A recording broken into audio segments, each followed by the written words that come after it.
Merci Laurent. Donc, bonjour à toutes et tous. Donc, je suis avec Mathieu Benoît, donc, architecte à l'agence d'urbanisme. Et moi, je suis Natacha Lezer.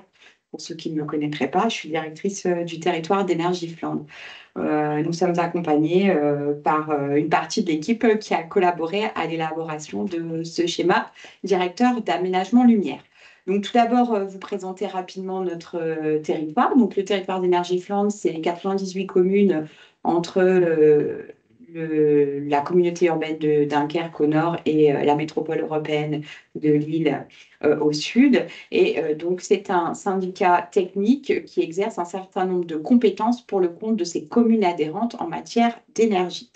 Pour le coup, là, on parle de la compétence éclairage public et il se trouve que nous exerçons la compétence éclairage public pour le compte de 82 communes du territoire. Sur ce projet donc d'élaboration d'un schéma directeur d'aménagement lumière, nous avons travaillé en collaboration avec nos collègues du territoire d'énergie Cambrésis, donc sur le sud du département du Nord, et également avec nos collègues du syndicat d'énergie de l'Oise. Donc là, on est sur le sud de la région Hauts-de-France. Alors, nous avions en tête donc d'élaborer un schéma directeur d'aménagement lumière. Pour autant, on n'avait pas forcément les moyens et l'ingénierie pour le faire. Donc, on a sollicité l'appui financier et technique du programme LUMACT. Qu'est-ce que le programme LUMACT? Eh bien, c'est un programme national porté donc, par la FNCCR, Fédération nationale des collectivités concédantes et régies, avec des déclinaisons pour accompagner les collectivités à rénover leur patrimoine public bâti. Le principal axe du programme ACT, c'est la rénovation des bâtiments publics, mais il dispose également d'un sous-programme, donc l'UMACT, qui vise à accompagner à la rénovation du patrimoine éclairage public des collectivités. Et il nous y accompagne financièrement, notamment par le biais de financement d'études, de financement d'audits énergétiques et patrimoniaux de l'éclairage public, mais également par le financement des frais de maîtrise d'œuvre pour accompagner à la rénovation. Puisque, évidemment, si on fait un schéma directeur d'aménagement lumière, c'est pour le mettre en œuvre opérationnellement par de la rénovation des patrimoines d'éclairage public de nos communes adhérentes. Donc voilà, le programme UMACT est toujours en cours et s'il y a des personnes qui nous écoutent d'autres collectivités, il est toujours mobilisable. Il est toujours mobilisable. Voilà. Ce que je pouvais vous dire sur le programme UMACT. Alors ensuite, sur la définition d'un schéma directeur d'aménagement lumière, notre idée, c'était vraiment d'avoir une idée, enfin, d'avoir un fil conducteur des rénovations d'éclairage public. On avait déjà élaboré historiquement des grands principes en matière de rénovation de l'éclairage public, mais il nous paraissait important d'avoir vraiment un fil conducteur validé par nos élus, mais également confronté à divers experts, notamment des experts techniques, aussi des utilisateurs et des usagers, donc notamment par exemple des personnes en situation de handicap, et également avoir un regard sur la préservation de la biodiversité dans l'éclairage de nos communes. D'où l'idée donc d'établir un schéma directeur. D'établir aussi un schéma directeur commun avec donc nos voisins du Cambrésis et de l'Oise, parce qu'on estime qu'on a une typologie de territoire qui est relativement proche, hein, donc plutôt du rural, du périurbain et quelques grandes villes. Et donc, c'était pertinent de travailler ensemble et de mutualiser nos efforts pour que on ait un schéma à la maille de nos trois territoires. Pour ce faire, on s'est appuyé donc, sur l'expertise de notre agent d'urbanisme, l'AGUR, qui nous a accompagnés dans la démarche de réalisation de ce schéma directeur, un peu en parallèle de ce qu'on avait pu faire, il fut un temps, dans le schéma directeur des infrastructures de recharge pour véhicules électriques. Bonjour à tous. Donc nous, on était très contents du coup d'accompagner les syndicats sur ce genre de projet. Alors c'est sûr qu'un date, ça peut paraître surprenant au début qu'on vienne travailler et venir aider là-dessus, mais on savait que voilà, on avait beaucoup de petits outils à venir apporter à la démarche, notamment notre connaissance du territoire et des acteurs locaux, la capacité de travailler à plusieurs échelles, c'est ce qu'on fait sur voilà, un peu l'ensemble de nos projets à l'agence. Notre expertise un peu sur les domaines de la biodiversité et de la mobilité. Donc là, on a pu les mettre à profit dans ce document du SDAL, mais aussi voilà, le savoir-faire de concertation, d'animation des ateliers qu'on fait sur beaucoup de nos projets aujourd'hui, mais aussi notre capacité à faire des synthèses de données et à produire aussi des cartographies qui sont importantes pour communiquer des données sur le territoire, problématiser des choses et aussi faire passer du coup des messages. Je vais profiter de ce moment pour représenter un peu l'équipe qui a travaillé sur le projet et pour les remercier encore. Ils sont présents dans la salle et aussi en visio. Donc voilà l'équipe de la GUR avec Nathan sur la partie mobilité, Léa qui va vous présenter juste après la partie biodiversité, Victorine aussi qui est dans la salle sur tout ce qui était, sur tout ce qui était cartes, Natacha et Jordan sur le côté syndicat d'énergie, territoire d'énergie Flandre. Et il y a aussi France Barre du territoire d'énergie du Cambrésis et aussi Guéric qui représente l'Ouest qui sont en visio. Donc voilà, une équipe pluridisciplinaire, vous voyez, assez complète et pas mal de collègues aussi de l'agence et des syndicats qui sont venus apporter leur aide et leur expertise à des moments très précis dans la démarche. Au niveau de la méthodologie, donc du coup, tout a commencé en fin d'année 2022 avec, comme l'a dit Natacha, le programme LUMACT qui a été remporté. Et donc du coup, voilà, c'est un peu le lancement de la démarche. Donc tout le début d'année a été un peu lié au diagnostic, à l'analyse du territoire. Donc voilà, avec les syndicats, on a réalisé un état des lieux sur quels étaient l'état des lieux du parc d'éclairage existant, quelles étaient les routes structurantes qui avaient des enjeux importants, quels étaient aussi les axes de la biodiversité où il fallait être très vigilant, les trames et tout, on va vous en parler juste après. Et donc voilà, un diagnostic assez important et des problématiques et des enjeux qui commençaient à apparaître pour nous. En juin, on a poussé le curseur un peu plus loin, on a rencontré des experts sur les différentes thématiques, donc techniques, biodiversité, mobilité, pour peaufiner et approfondir un peu tout ce qu'on avait déjà commencé au niveau du diagnostic. Et donc là, on a renforcé les problématiques et on a commencé à mettre les enjeux pour après pouvoir commencer à avoir les leviers qu'on pouvait actionner par la suite. Donc cet atelier thématique qu'on appelle atelier expert, on l'a fait en juin et on a enchaîné après les vacances en septembre avec des ateliers élus. Et cette fois-ci, donc on a rencontré les élus. On leur a fait un peu, voilà, on leur a raconté le cheminement qu'on a fait, diagnostic, problématique, enjeux, et on les a accompagnés, et vous le verrez pendant la présentation, à faire les bonnes préconisations sur leur territoire. Voilà. Et s'en est suivi toute une phase d'après de rédaction, tant sur les iconographies que sur le texte pour rédiger le document. Donc là, on va venir un peu zoomer sur les différents aspects de cette méthode et je vais laisser Léa et Jordan vous présenter un peu les enjeux. Bonjour à tous. Au niveau des grands enjeux liés aux techniques, pour le SDAL, il s'est dégagé 5 grands enjeux. Premièrement, l'harmonisation des pratiques, à la fois l'harmonisation de pratiques au sein de chaque syndicat, mais aussi entre les syndicats afin d'avoir une action plus importante, cohérente et à une échelle un peu plus grande, donc ayant plus d'impact. Également la sobriété énergétique, donc l'idée de diminuer la consommation énergétique liée au parc d'éclairage public, la rénovation du parc, qui nécessairement est l'un des leviers, et parce qu'une partie du parc est actuellement vétue, ça ne répond pas forcément aux normes et aux règles actuelles. Ensuite, maîtriser l'éclairage public, au sens où c'est l'idée de trouver un point d'équilibre entre le confort, la sécurité des usagers, les possibilités techniques et la préservation de la biodiversité. Ensuite, de discuter des possibilités techniques, des dernières améliorations. Et comme le SDAL a vocation à être un document vivant et à continuer à évoluer, il va aussi pouvoir évoluer en fonction des nouvelles technologies qui pourront être disponibles à l'avenir. Au niveau de l'état des lieux de l'éclairage public pour le territoire d'énergie Flandre, on a actuellement plus de 22 000 points lumineux recensés et 11 075 armoires. Donc, ce qu'on peut voir sur la cartographie, c'est que quasiment l'ensemble des communes ont déjà, en tout cas, commencé la rénovation du parc d'éclairage public.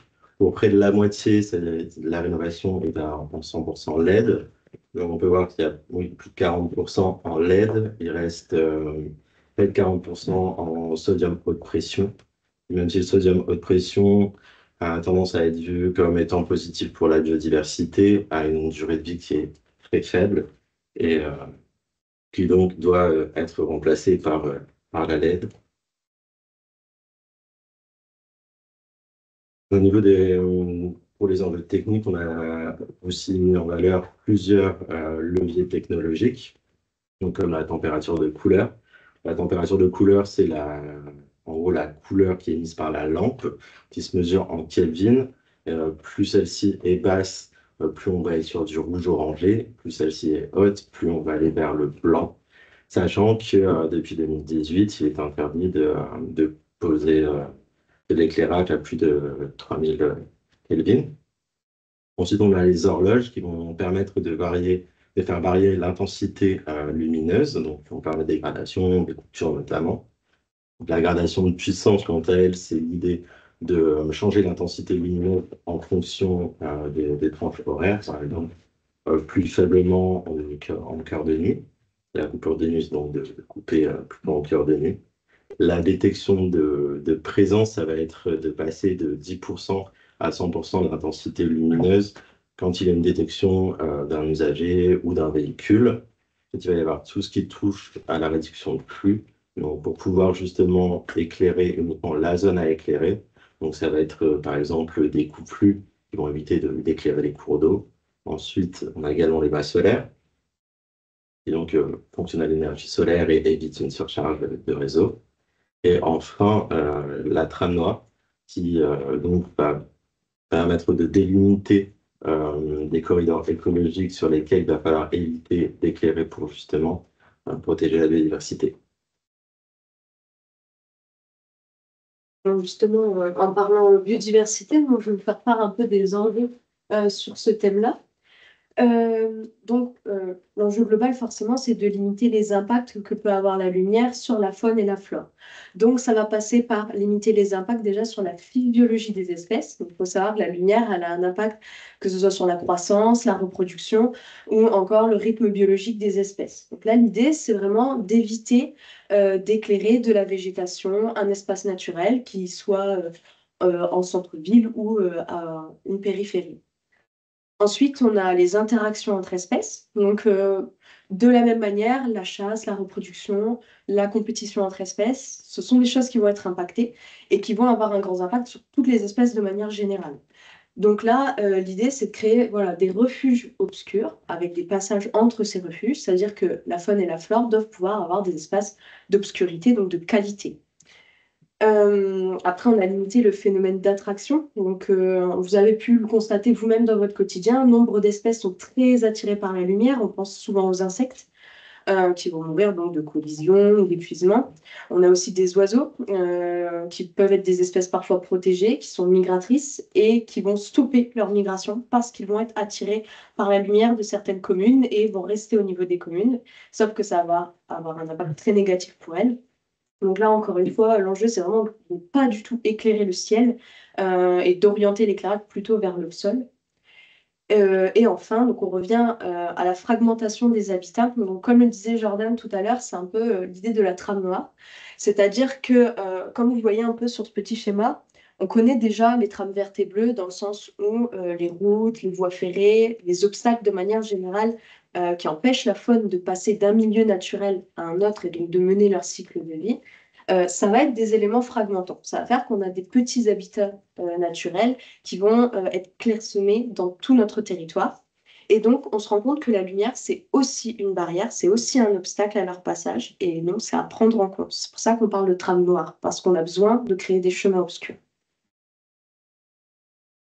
Et donc, là, je vous présente une cartographie donc, qui fait partie des rendus un peu du diagnostic qu'on a pu faire donc pour la partie biodiversité.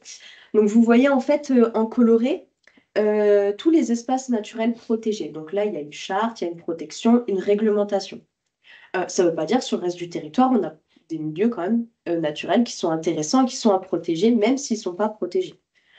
Donc, vous voyez des points. Donc, les points, de manière générale, ce sont des points lumineux. Et vous voyez en rouge les points déjà qui sont directement dans l'espace naturel protégé, donc dans un espace à enjeu.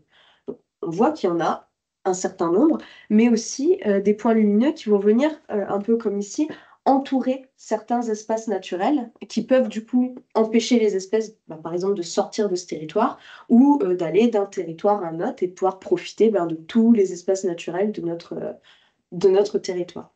Donc, ça met en avant l'importance de la trame noire. Alors, un autre aspect important, c'est les enjeux sociaux. C'est-à-dire que, on a aussi des impacts sur notre culture. C'est-à-dire que les astronomes, depuis les années 70, remarquent que l'éclairage empêche la vue des astres, qui fait quand même partie de notre patrimoine culturel et qui a une information très importante, tant dans l'avancée scientifique que dans notre culture générale. Et des impacts sur la santé humaine. Donc ça, c'est reconnu par les médecins. On est surexposé à la lumière, euh, extérieure comme intérieure, et donc ça a des impacts sur le stress, les hormones, l'horloge interne. Ça peut accentuer certaines maladies ou perturber complètement notre sommeil. Un autre point très important de notre étude, c'est l'enjeu mobilité. Évidemment, la sécurité routière, c'est un enjeu prédominant. Il faut que tout un chacun puisse se déplacer en toute sécurité, quel que soit son mode de déplacement, et bien sûr éviter les conflits d'usage. On va passer aussi par le confort des usagers, donc forcément améliorer le cadre de vie. Ça va passer par adapter les pratiques, que ce soit aux temporalités, mais aussi aux usages du territoire.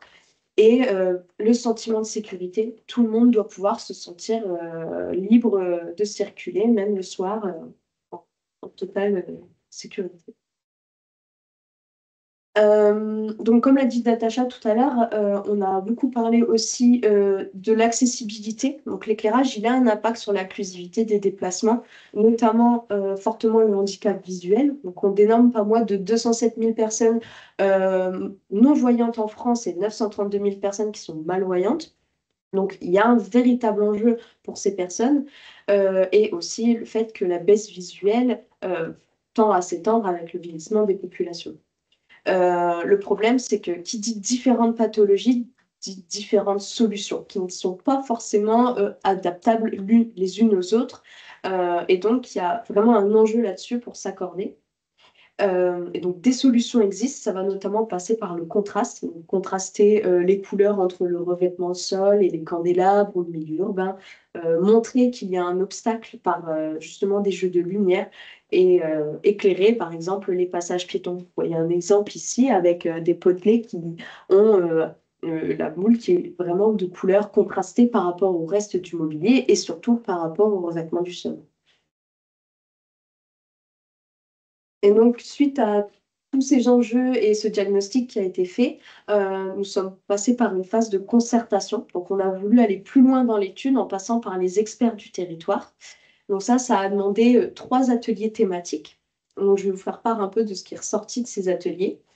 Donc, pour ce qui est de l'atelier technique, donc, tout d'abord, on a bien compris le fonctionnement, donc, ce que disait Jordan tout à l'heure, sur toutes les techniques possibles et applicables sur le territoire. La réglementation en termes de température de couleur, tout ce qui va être études sur l'éclairage solaire, qui sont encore en cours et qui demandent des retours d'expérience. Ça va être la prise en compte de la biodiversité, parce que les équipes techniques sont totalement enclines à s'adapter au mieux pour que tout se puisse s'accorder.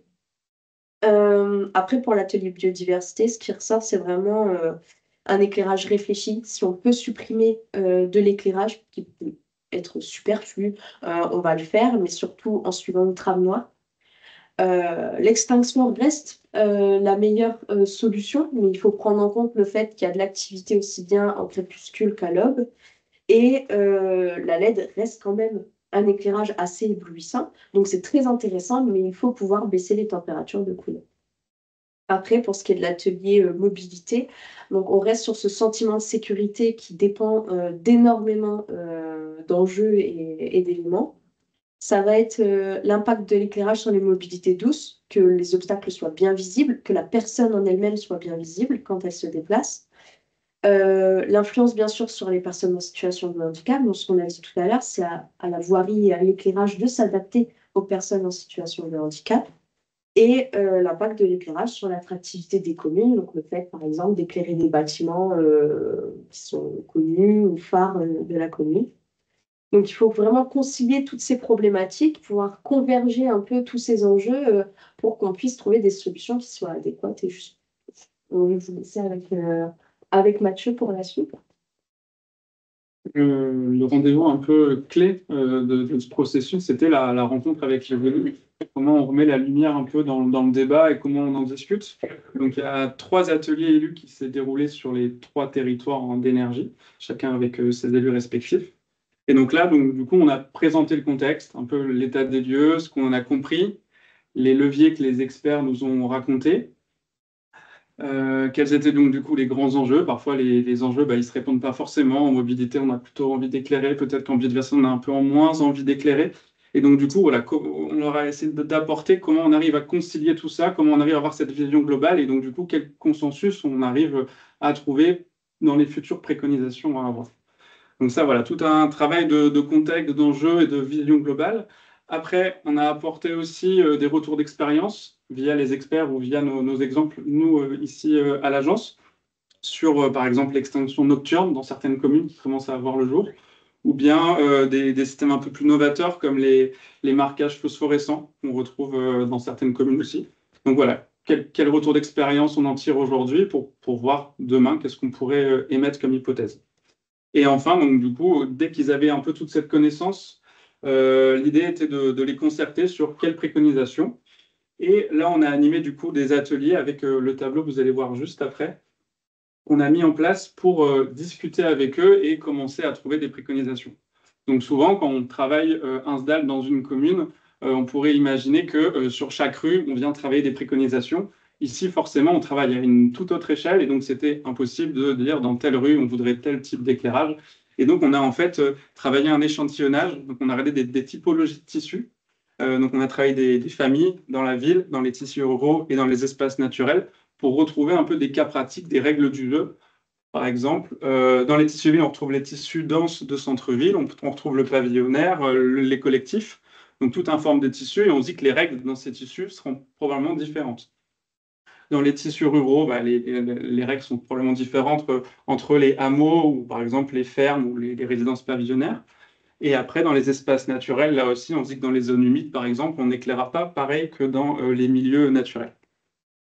Donc, dès qu'on avait mis en place cet échantillonnage, on a essayé de faire réfléchir les élus sur quand il y a une route structurante qui la traverse, qu'est-ce qu'on pourrait imaginer comme préconisation d'éclairage. Et donc, du coup, si je prends l'exemple dans un tissu dense de centre-ville, quand il y a une rue structurante, qu'est-ce qu'on préconise? Quand il y a une route doublée d'un aménagement cyclable, qu'est-ce qu'on préconise? Et donc, du coup, voilà, dès qu'il y a un élément structurant qui coupait un tissu, essayer de voir quelles règles du jeu on arrivait à mettre en place. Et c'est comme ça un peu qu'on a avancé avec eux. Donc, évidemment, hein, concrètement, on avait des principes d'éclairage qu'on venait placer dans le tableau et tout le monde venait débattre de tel principe ou tel principe. Et donc, ça a été voilà, une forte réussite et ce qui a permis de concevoir un peu les préconisations du document. Et je vais laisser Natacha vous parler un peu plus concrètement de ce qui a été conçu. Alors effectivement, en conclusion, on a donc élaboré un schéma directeur d'aménagement lumière avec donc des typologies de voiries, d'habitat et de milieux. Dans ce schéma, on va y retrouver bien sûr un cadrage juridique, technique et historique, des préconisations qui vont s'adapter à nos territoires respectifs. Pour ce qui est du territoire d'énergie Flandre, le schéma a été adopté à l'unanimité par le comité syndical lors de sa réunion du mois de juin. Et il en est de même, ou il va en être de même très prochainement pour nos collègues de l'Oise et du Cambrésis. L'idée, c'est donc d'avoir quelque chose qui soit exploitable, facilement compréhensible, que ce soit par les services techniques qui mettent en place les rénovations, par les élus qui vont souhaiter rénover leur commune, et puis un document évolutif qui puisse aussi s'adapter si éventuellement on avait par exemple des avancées technologiques en matière de gestion de l'éclairage. Voilà donc des exemples de rendu du schéma directeur, hein, donc par exemple là des fiches de préconisation relatives aux températures de couleur, hein. Et puis, sur la slide suivante, on aura la même chose avec là les typologies, comme vous l'avez vu dans le tableau. En fait, c'est la conclusion du tableau précédent où on a les différentes typologies de voiries et d'espaces et les différentes préconisations qui ressortent de nos divers ateliers. Donc pour vous donner les informations, donc on a établi une synthèse donc qui est directement accessible sur le site du territoire d'énergie Flandre, voilà, que bien sûr tout le monde peut consulter. Et puis je serais tentée aussi de dire que pour les gens qui veulent aller plus loin ou qui veulent se questionner sur l'éclairage, le territoire d'énergie Flandre a publié un certain nombre de vidéos pédagogiques que je vous invite à aller consulter. Je citerai notamment les aménagements tests que l'on a pu réaliser, par exemple sur la piste cyclable de Wormhout, où là on a de la détection. Je dirais les aménagements spécifiques des passages piétons sur la commune de Sercu ou sur la commune d'Auxelard. Et puis une opération particulière qui nous tient particulièrement à cœur, qui était la rénovation de l'éclairage public du Conservatoire botanique de Bailleul. Voilà, où là, on a vraiment allié éclairage public et préservation biodiversité.